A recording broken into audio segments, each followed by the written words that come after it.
O caminho, a viola e o tropeiro.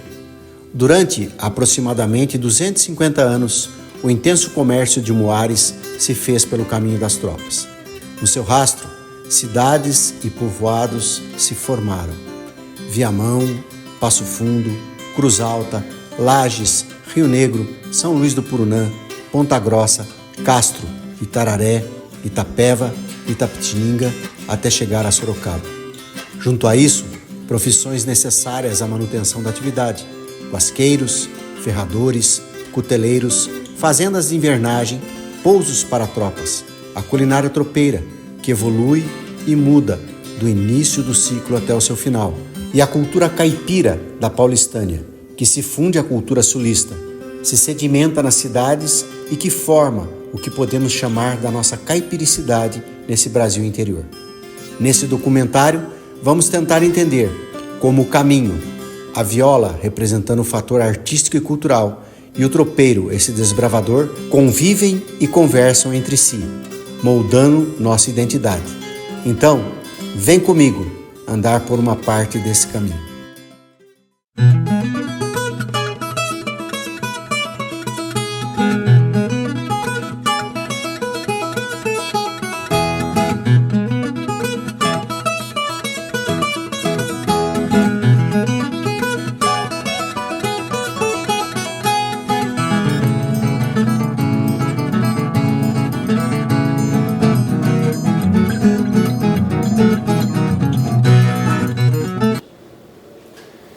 E a nossa primeira parada é em São Luís do Purunã. Lá vamos conversar com o Dr. Carlos Solera, ele que tem 3 livros escritos sobre o tropeirismo.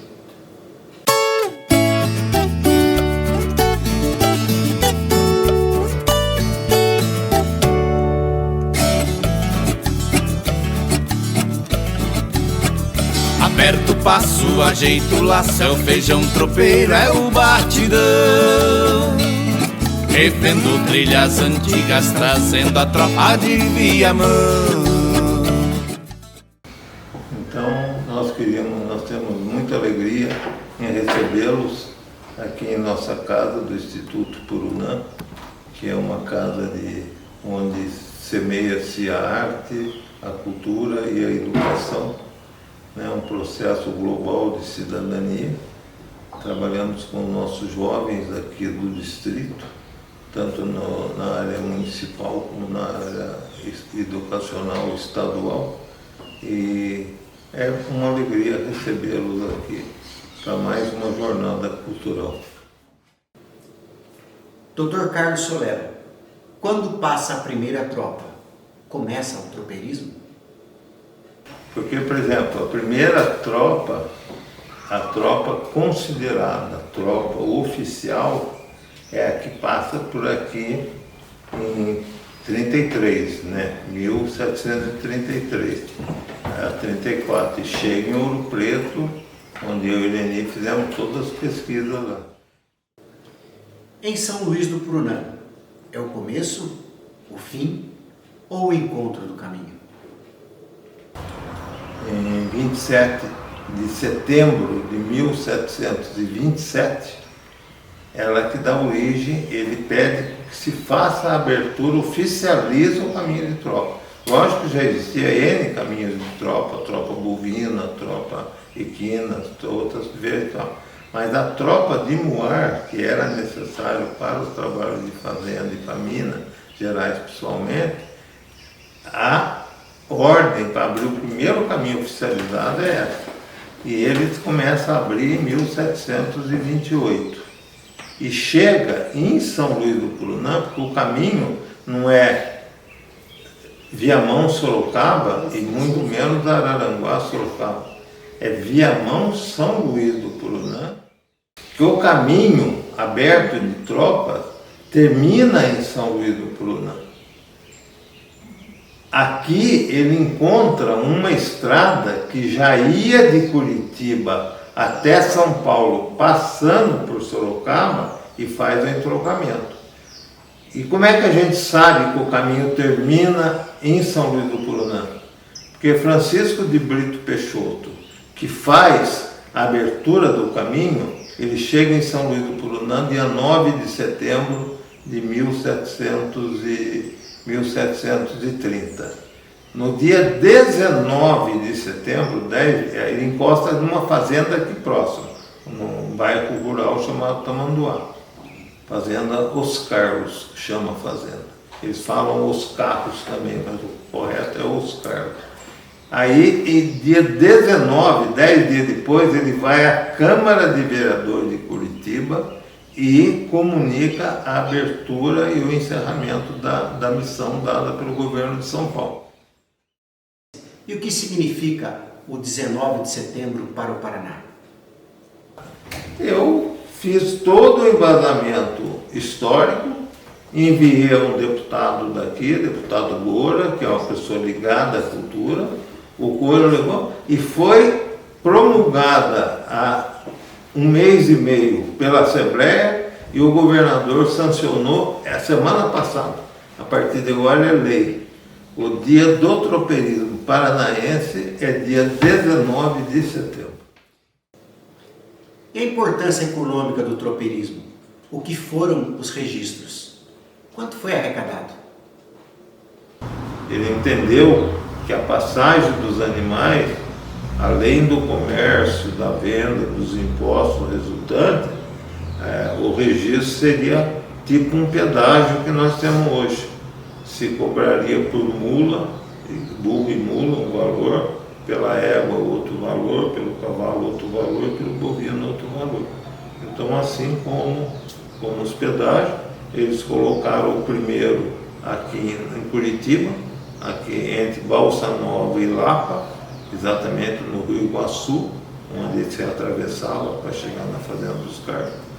E depois fizeram lá na Feira de Sorocaba, a partir de 1750, surge a Feira de Sorocaba, que é já a organização do espaço de venda, com tudo, né? Já existia desorganizadamente, né? Já eram vendidos ali, porque não eram como, eles iam parando na região.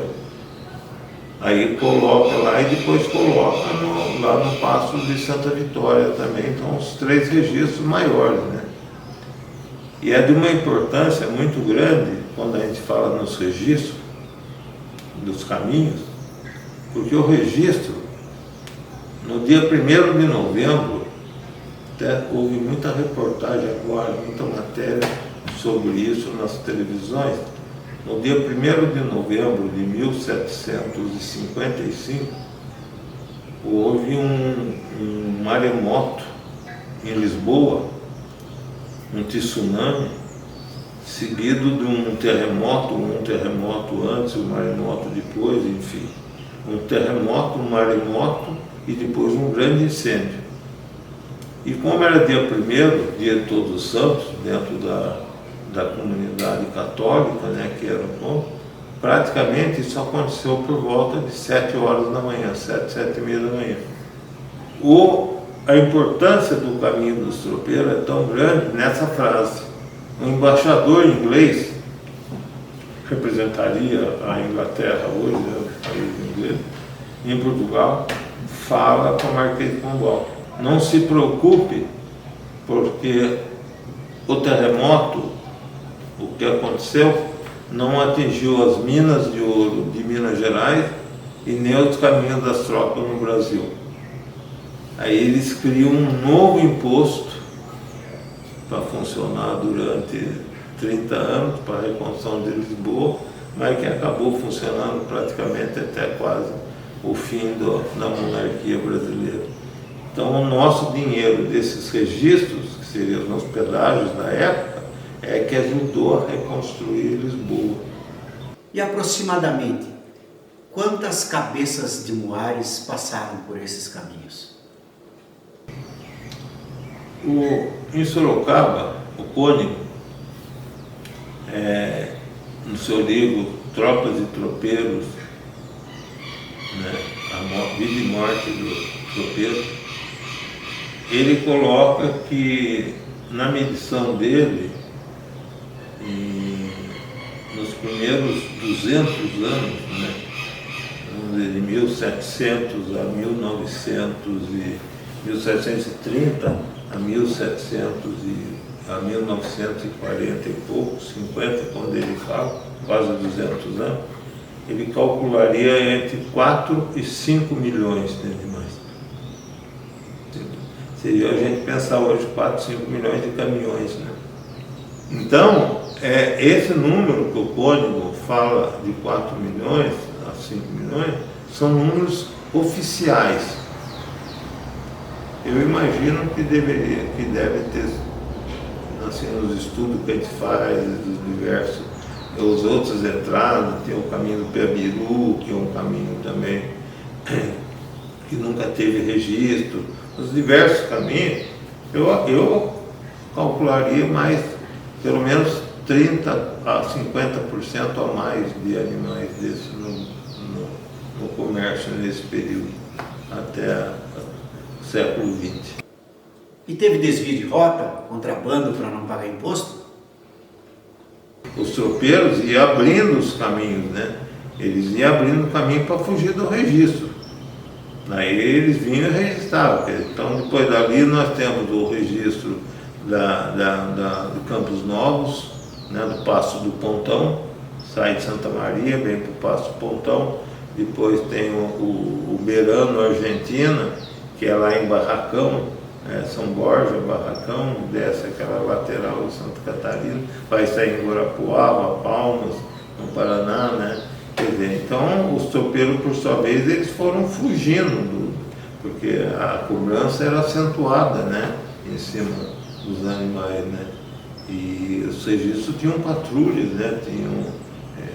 Tinha patrulhas que ficavam ali, destacamentos militares, tinha um provedor, né? Ao mesmo tempo, isso possibilitava os pousos, o aparecimento de gente que ia para ali também para plantar mandioca, para criar galinha, ovo, que a comida do tropeiro também ela foi mudando de acordo com a presença de pessoas em torno do pouso, né?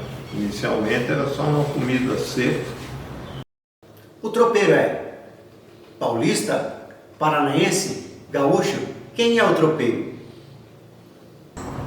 Bom, nós temos primeiro e aí uma certa definição do tropeiro, né? Porque nós temos o tropeiro invernador, o financista, que era o que só entrava com dinheiro para fazer a compra dos animais. Nem sempre o tropeiro que ia comprar o animal era dono, às vezes ele era um capataz, ele era uma pessoa que tinha um conhecimento e ele sabia fazer a lida e ele é que ia, e o tropeiro chefe, o investidor, ficava normalmente na região de Sorocaba, Guri, enfim, aquelas regiões ali.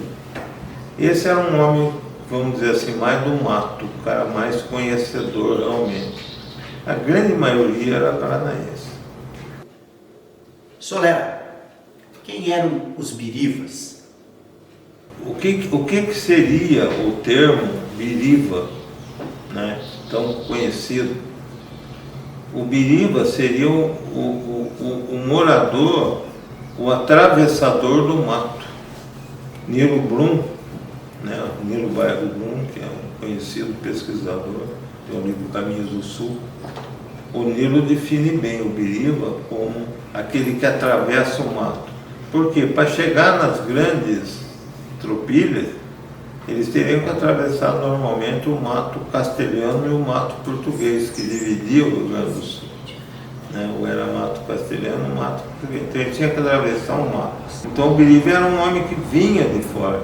Então o gaúcho normalmente, ele era mais, não que não houvesse, lógico que havia também os tropeiros, porque havia os criadores. Mas o gaúcho, muitas vezes, ele vinha com as tropas chegavam, por exemplo, aqui no Paraná, aqui na Lapa, ou aqui em São Luís do Purunã, o Castro, Palmeira, e aí, muitas vezes, esses gaúchos que vinham acompanhar a tropa voltavam para o Rio Grande, e daqui para frente iam os tropeiros, os homens daqui da região que ia até Sorocaba e fazer vender. Então, o tropeiro por excelência era o? Nós temos aqui na Lapa, por exemplo, o Barão dos Campos Gerais, né? Nós temos vários títulos já de conde, de visconde, de barão, né? Que eram dados aos tropeiros dos Campos Gerais. Nós temos muitos elementos aqui nos Campos Gerais, né? Então o paranaense, ele por si só, ele era um tropeiro de excelência. Agora vamos falar de uma coisa séria. O que representava o fio de bigode para o tropeiro? O tropeiro era um homem de palavra? A compra era efetuada através de papel. Não se pode imaginar que alguém fosse levar o dinheiro da época, os patacão, para fazer a compra dos animais. Senão você teria que levar uma outra tropa só de moedas para depois trazer a tropa de volta, né? Então, aí vem a famosa expressão no fio do bigode. Por quê? Eram papéis que eram assinados, normalmente esses papéis eram pagos e na feira de Sorocaba, às vezes com prazo de 1 ano, 2 anos, eles vendiam, voltavam para buscar, fazia novos papéis. E a gente, nesses anos de estudo todo, eu tenho 47 anos de estudo de troperia, eu não encontrei praticamente um caso de tropeiro que não cumprisse a palavra. Deve ter havido, lógico, mas eu não tenho registro. Tem um caso até muito interessante de um tropeiro da região de Araçoiaba, que era um tropeiro, ele era um empresário. Ele tinha um capataz, acho que era Juca Vermelho, me parece o nome desse capataz. E seu Juca, de qualquer forma, ele já comprava há anos, ele fazia a compra lá e trazia os animais. Chegava, vendia, se pagava. E o Juca saiu para uma compra de uns animais lá. E quando ele volta para a tropa, o patrão dele, que era o investidor, tinha morrido. E a família, o que faz? Como eles iam, não era só tinha toda uma série de despesas adjacentes. Nessa viagem de volta do Juca, isso que acabou me contando uma bisneta do seu Juca. Ele chega na região de Guarapuava, ele vem pela região de Guarapuava, saía aqui em Ponta Grossa. Eles chegam num local quando eles não conseguem atravessar, tem uma enchente muito grande. Eles ficam mais de uma semana sem poder atravessar e esperar o rio baixar. Ele volta numa propriedade para trás, que ele tinha passado, e ele compra 3 ou 4 bois para poder carnear e fazer a alimentação dos peões. E aquilo ficou na dívida também. Então, quando ele volta, a família, ele tinha morrido, o empresário, e a família responde pelos animais.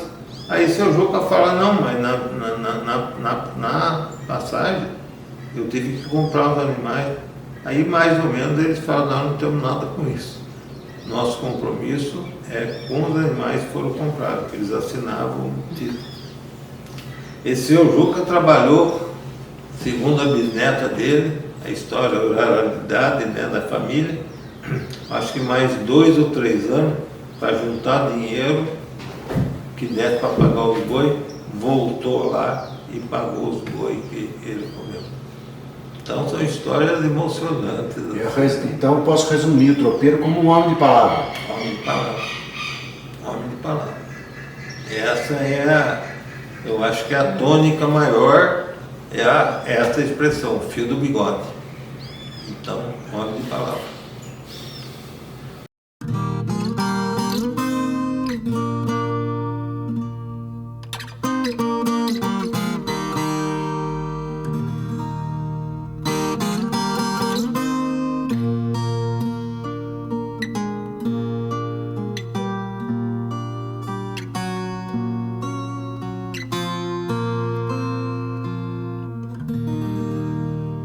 Nesse caminho do sul, nesse caminho das tropas, vez por outra, ou quase sempre, os tropeiros tinham que parar, arranchar, ficar alguns dias em algumas localidades para descansar a tropa, para comprar e vender animais, para poder se recuperar para seguir viagem. Nessas horas, um elemento importante para descanso talvez seja a música. Acalenta a alma, serve para descansar, matar saudades. E os ritmos da paulistânia, os ritmos caipiras, permearam os caminhos do sul. Para falar disso, eu vou falar com Valdir Verona, natural do interior de Caxias do Sul, um estudioso dos ritmos gaúchos e campeiros, e por que não dizer dos ritmos tropeiros, como a toada e como outros ritmos que se dançavam e se cantavam durante o caminho.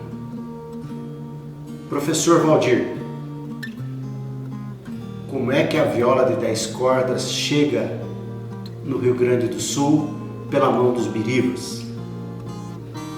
Nesses caminhos que unem o sul ao sudeste do Brasil, por onde passaram os tropeiros, ficaram rastros e vestígios de muitas histórias. Em meio a essas histórias existem vários relatos sobre a presença da viola em nossa cultura. Antes da chegada do acordeon, ela foi o principal instrumento musical de harmonia.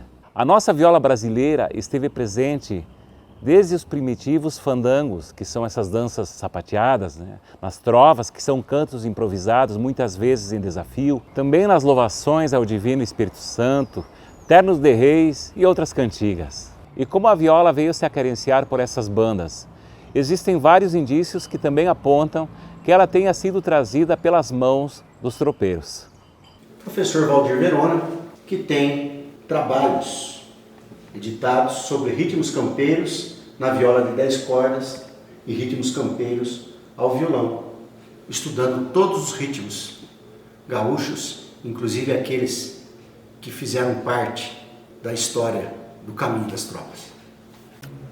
Agora, vamos ver o professor Valdir Verona executando uma peça de sua autoria sobre os ritmos que fizeram parte desse nosso caminho. Em meus trabalhos, eu tenho usado a viola em diversos gêneros musicais que fazem parte da nossa cultura, que vão desde as velhas toadas, chama-rita, chamamé, milonga, vaneira, bugio, xote, enfim, vários ritmos, A música escolhida para apresentar aqui é uma toada gaúcha intitulada Toada para um Pouso de Tropa. Nela eu uso temas incidentais tais como O Tropeiro, dos irmãos Bertucci, e também um tema popular chamado Boi Barroso.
passo, ajeito o laço, é o feijão tropeiro, é o batidão.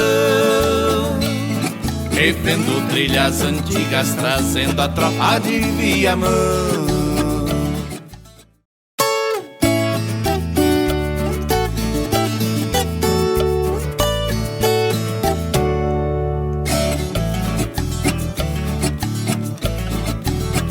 Aperto o passo, ajeito o laço, é o feijão tropeiro, é o batidão.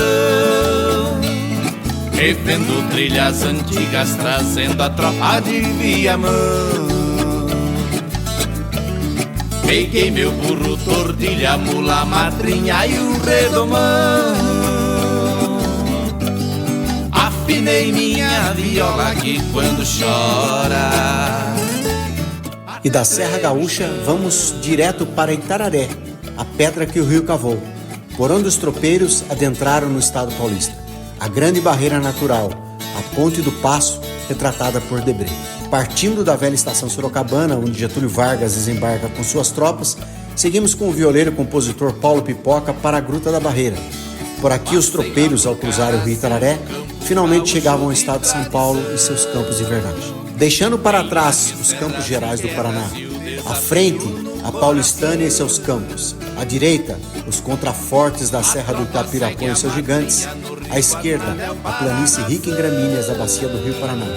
Daqui em diante, as tropas descansam, no inverno, se recuperam, para chegarem prontas para a venda no estouro da feira em Sorocaba.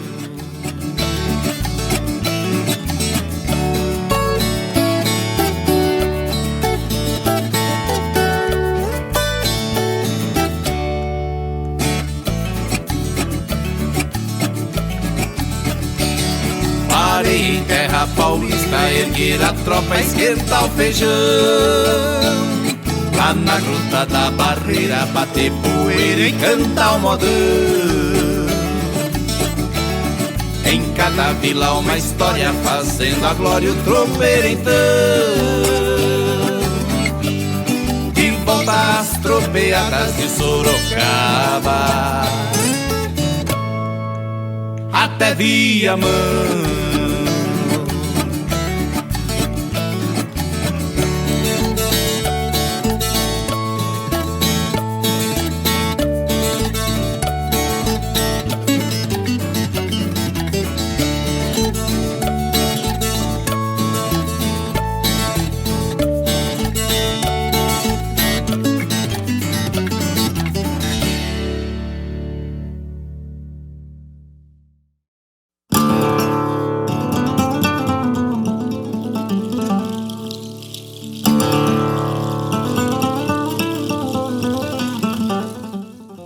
Essa é a Rua das Tropas, que hoje recebe 3 ou 4 nomes. Higino Marques, onde temos a paineira testemunha das tropas que por aqui passaram.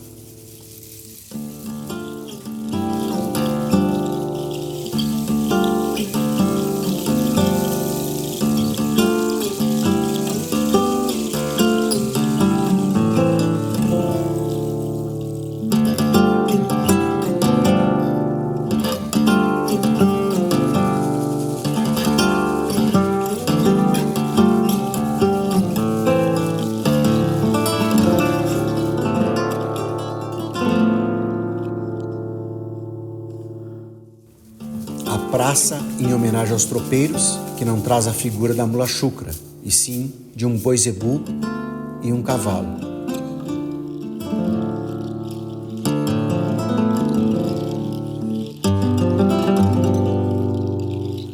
E o antigo grupão, escola Coronel Acácio Piedade, que empresta o nome ao antigo caminho.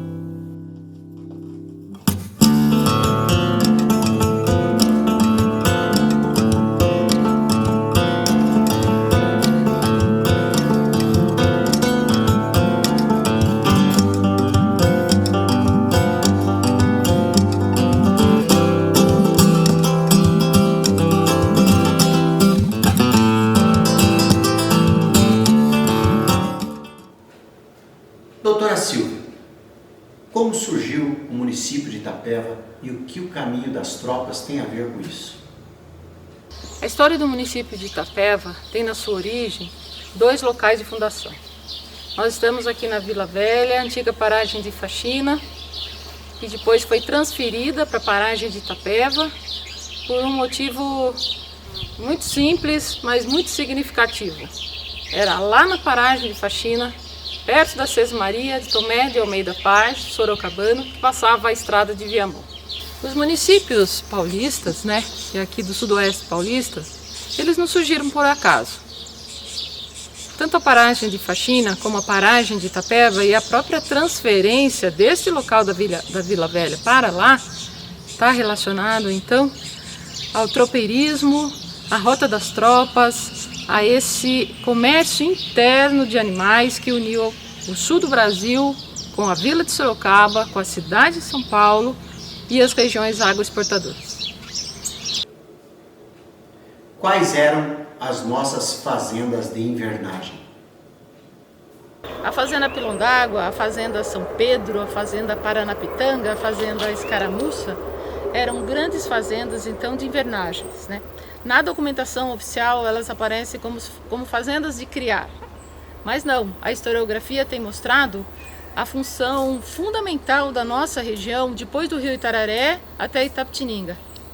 Aqui se engordavam e descansavam as mulas chúcaras que seriam vendidas em Sorocaba.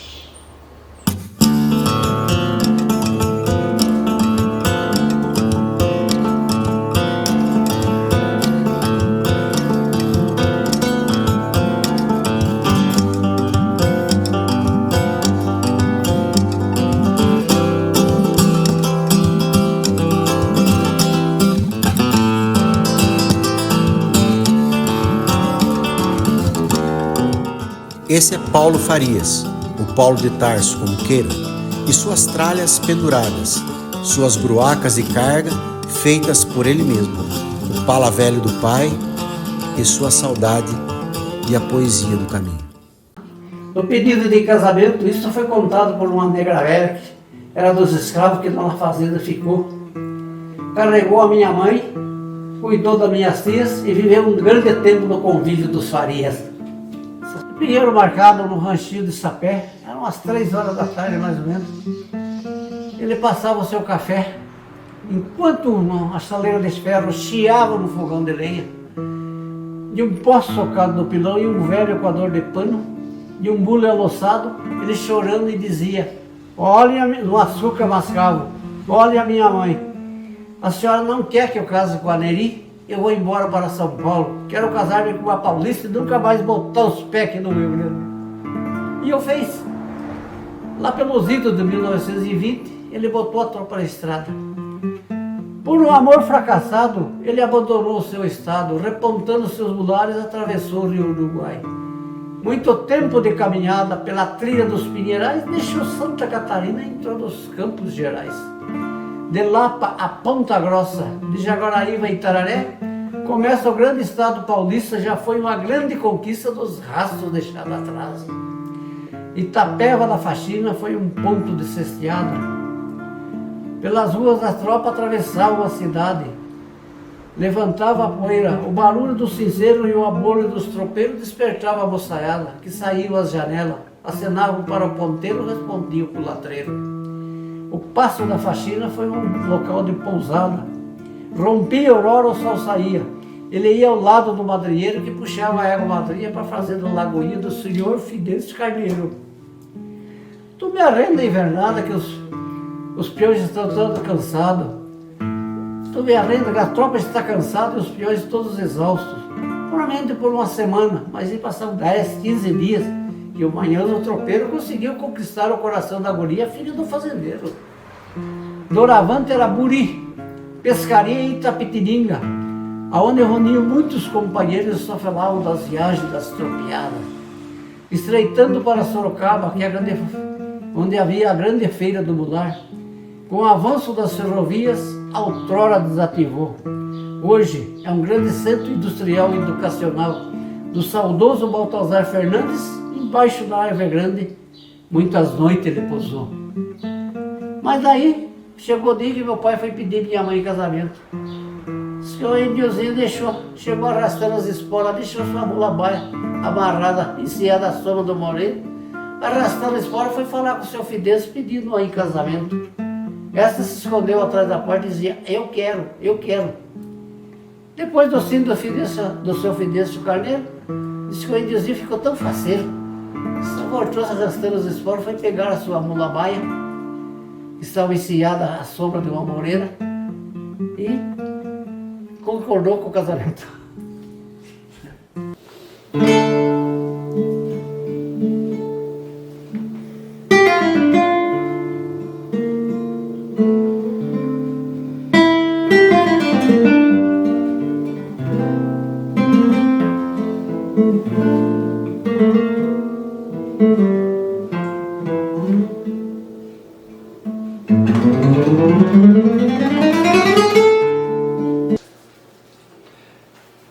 Hoje eu estou em Itapeva, conversando com meu amigo Alexandre Oliveira, o Alex, professor Alex, de viola e violão. Ele que é lá do bairro de São Bernardo, em Coronel Macedo, e nasceu, por acaso, em Taquarituba, nas terras do Barão de Antonina, né? De raiz tropeira, como toda essa região. Alex, como é que a viola chega na sua vida, Alex? A viola chega muito por sua culpa, né, meu amigo? Na verdade, eu tinha uma dupla sertaneja e a gente cantava música romântica quando criança. E aí, um belo dia, pintou essa ideia de cantar uma música, uma moda raiz num festival de música. E tivemos que correr atrás de uma viola. Então, foi aí que eu tive meu primeiro contato com viola, mas eu já tocava violão. E depois, né, através da orquestra de viola, fundada por você e pelo Diego, foi onde realmente a viola se tornou um carro-chefe na minha vida. E aí, lá como criança, lá na convivência com seu pai, o seu dito com a Dona Maria, eu vejo que você tem uma fotografiazinha com um cavaquinho. Eu falo que seu pai, o seu dito, é um caipirão clássico, né? Aquele caipira de verdade, compõe alguma coisa, tem algumas letras, gosta de cantar, faz dueto com o Alex. Essa influência do seu pai, da sua mãe, na sua musicalidade, como é que foi desde pequeno? Eu acho que o mais importante da minha vida realmente foi o meu pai, né, e a minha mãe. Os dois sabem cantar, e tanto do lado da família do meu pai quanto do lado da família da minha mãe tem pessoas que cantam, que tocam. Então eu acho que isso tem muito a ver. Mas o meu pai, por exemplo, um lavrador, né, um boia fria, né, junto com a minha mãe. Então, voltando aí no passado, eu lembro, né, não lembro dessa imagem, né, dessa coisa de estar com o instrumento, assim. Eu acho que eu tenho uma recordação apenas. Mas ele já me colocou a roupa do Corinthians ali, a roupinha do Corinthians e um cavaquinho na minha mão. E ali ele sempre me conta que naquela época eu já queria tocar com ele na igreja, na missa, e que de fato eu fazia alguma coisa, tocava alguma coisa. Você hoje é um músico de referência na região, foi espala da orquestra de viola, da orquestra de violões do Conservatório de Tatuí, né? Foi aluno do Geraldo Ribeiro, sofreu a influência do nosso amigo e parceiro de composição, Fernando Della Rua. Agora eu quero fazer uma pergunta. A orquestra de viola Caminho das Tropas, que participou do documentário do Globo Rural, documentário que teve a ajuda do nosso amigo conhecido Solera. Como é que foi essa coisa de ter aqueles músicos ali de idades diferentes e gente diferente gostando da viola e ter esse nome, Orquestra de Viola do Caminho das Tropas? Eu acho que eu não tinha ideia do tamanho disso, né? E da importância também e dessa história por trás do Caminho das Tropas. Eu estou muito jovem também, mas essa experiência com eles, com esses violeiros, foi muito importante até para eu formar a minha base como professor mesmo, como educador musical. Além de toda a história da viola, da música raiz, foi muito importante para mim. Foi realmente uma coisa que marcou e que hoje eu posso passar para frente. Então me cite 2 alunos seus, um de idade avançada e um de tenra idade, né? Criança que estiveram lá na orquestra de viola que tiveram um papel importante. Mas o mais velho, que eu tenho uma grande recordação, tive a alegria, né, de ser amigo dele, que é o nosso saudoso Universino, que não está mais entre nós, que era um violeiro que compunha samba caipira, compunha choro na viola, na afinação da viola tradicional, né, uma pessoa autodidata também, e um cara muito especial, assim, que eu tenho muita saudade. E o mais jovem, né, e também um dos mais talentosos e com certeza o mais famoso aí, é o Bruno Takashi, né, que antes a gente chamava de Bruninho da viola, aqui em Itapeva, né, que aí depois foi embora para Uberlândia, Minas Gerais, e hoje tem uma carreira aí consolidada, reconhecido aí como um dos grandes violeiros da atualidade. Então eu tive essa felicidade de ter esses dois participantes da orquestra de viola e meus amigos. Mas é assim, né? O progresso cobriu a poeira da estrada. Alex, obrigado. Obrigado, Gessé. Então agora, o Alex vai tocar pra gente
partimos para Capão Bonito, berço do rio Paranapanema, onde já na entrada da cidade avistamos o monumento em homenagem ao tropeiro. Esse sim, apresentado por uma mula ou um burro montado pelo tropeiro. Aqui vamos conversar com Nelo Ferroni, o luthier das violas do Caminho das Tropas, o artesão dos sonhos.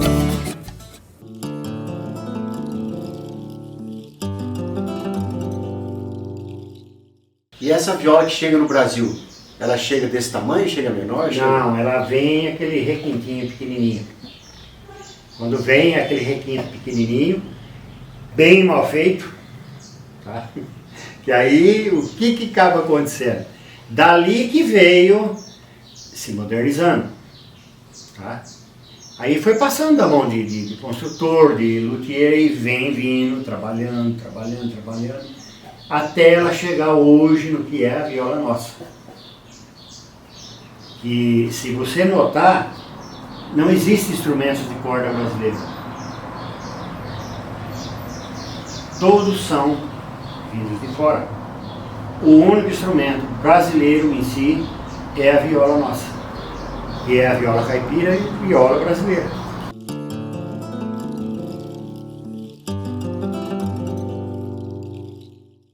E a viola brasileira hoje afina? Afina, hoje ela afina.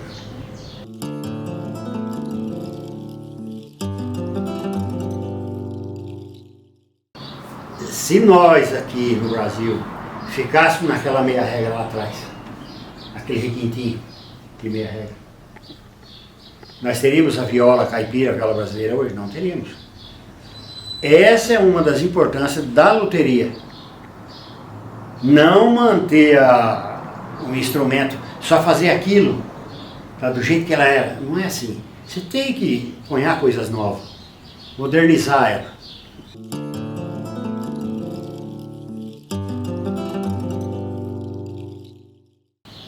Alguém me disse que todo brasileiro é um descendente de tropeiro, tem tropeiro no sangue. O brasileiro, ele é caipira. Nós somos um país de caipira. É que tem uns que empinam um pouquinho o nariz e acham que não é, né? Acham que é outra coisa. Não é. Todos nós somos caipira.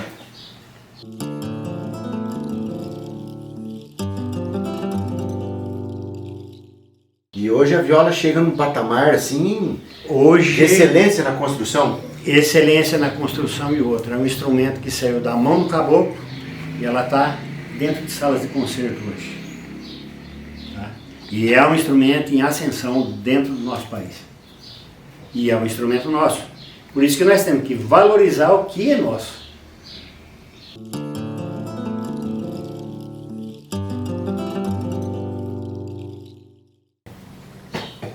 O lado emocional aí é 90%. Se você amanhece com a cabeça, não está a cabeça boa, não está com vontade de trabalhar no instrumento, nem pegue para fazer. Que é o que eu sempre comento com a Marta, falar, o instrumento, quando você entrega, você está entregando praticamente um filho. Você gerou ele. Tá?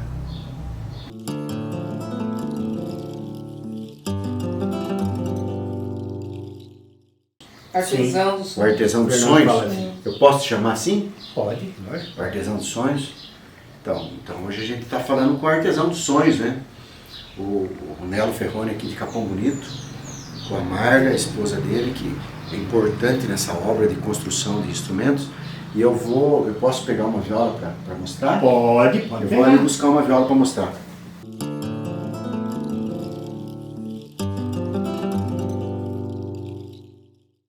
É isso, né? A viola do Caminho das Tropas é isso, é um instrumento caipira, é um Exatamente. instrumento moderno, é um instrumento versátil e é um instrumento que hoje está aí.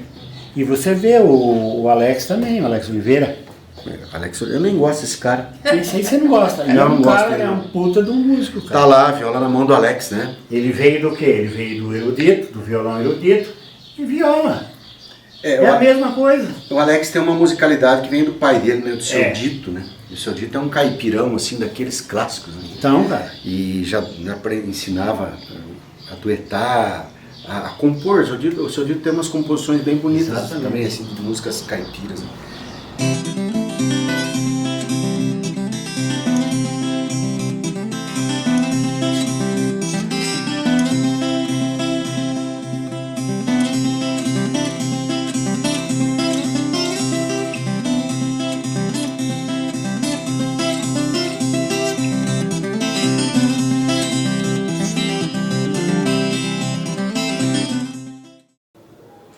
Bob, qual o ritmo, a dança que representaria o tropeiro ainda hoje na nossa região? O fandango de chilena, dança tradicional dos tropeiros, onde bate a mão e bate o pé para esquentar do frio e se movimentar. É uma dança que se transformou na principal manifestação folclórica aqui da região, onde a viola mostrava toda a sua versatilidade e beleza rítmica.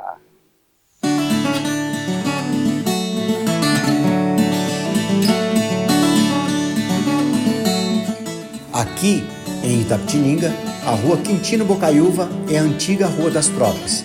E Ted Vieira foi o caipira, que ao ir morar na cidade e se tornar diretor de gravadora, exerceu a sua caipiricidade, compondo grandes sucessos como O Menino da Porteira e O Pagode em Brasília.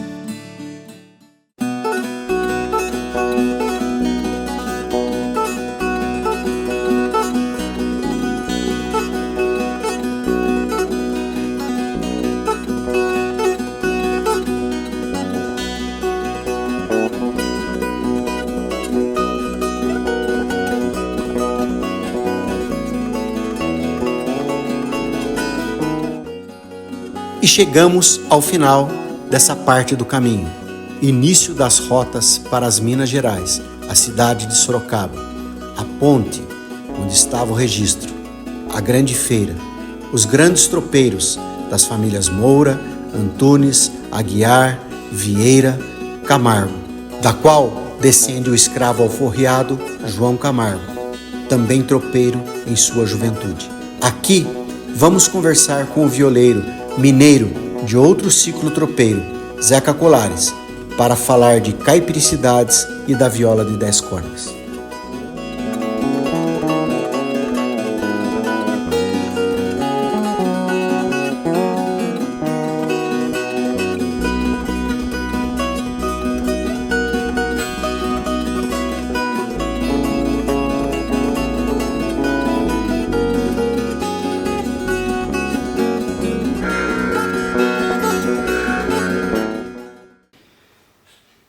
Zeca, em cada brasileiro existe um tropeiro?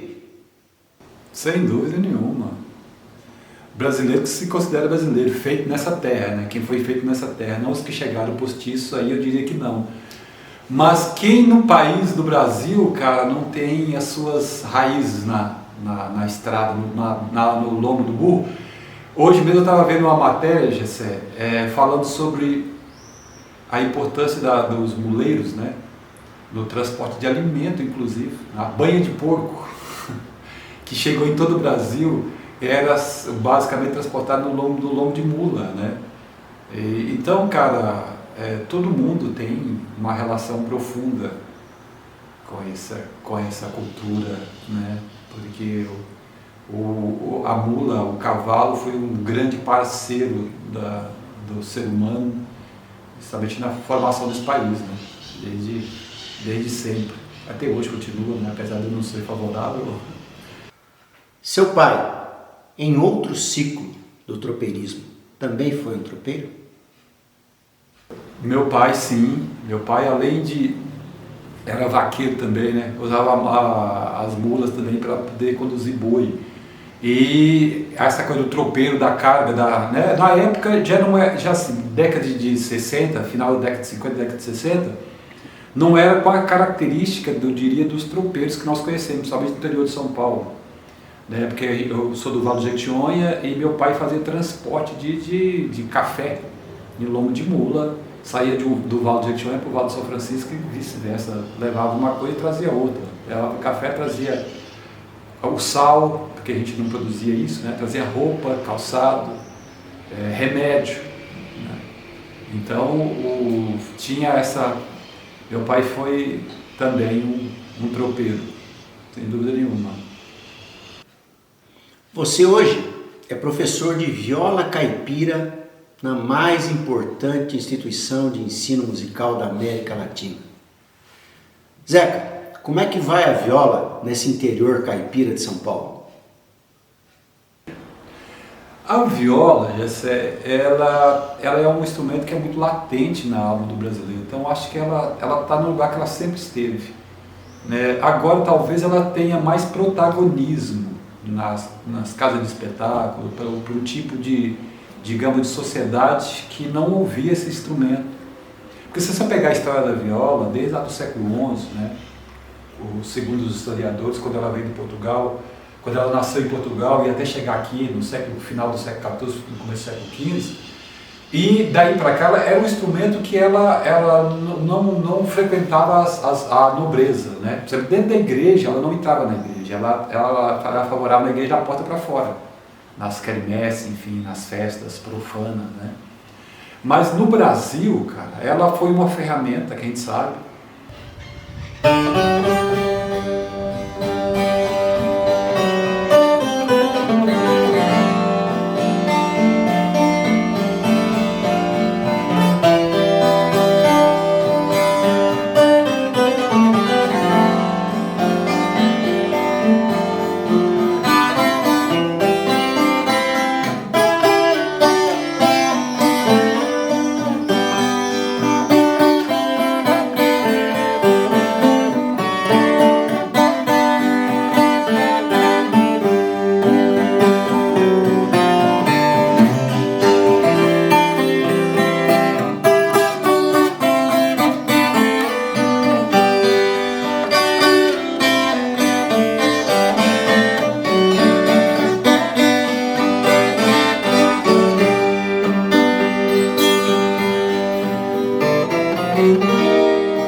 E assim o tropeirismo vai, pelos caminhos, construindo Brasis, levando na garupa a viola até as minas, num vai e vem de produtos, histórias e cultura.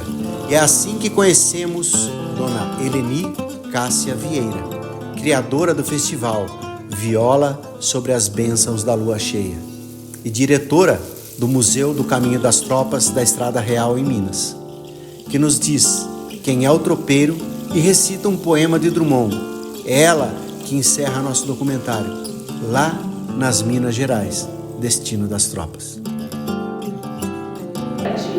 A tríade que formava o tropeiro e o tio negro. Isso, tá?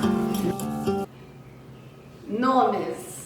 As bestas chamam-se Andorinha, Princesa, Baronesa, Marquesa.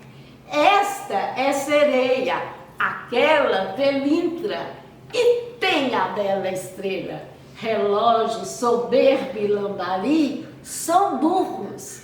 O cavalo, simplesmente majestade. O boi, Besouro, Pintacilgo, Camarão, Bordado. Tem mesmo boi chamado Labirinto. Ciganinha, esta vaca, outra redonda. Assim pastam os nomes pelo campo, ligados à criação. Todo animal é mágico.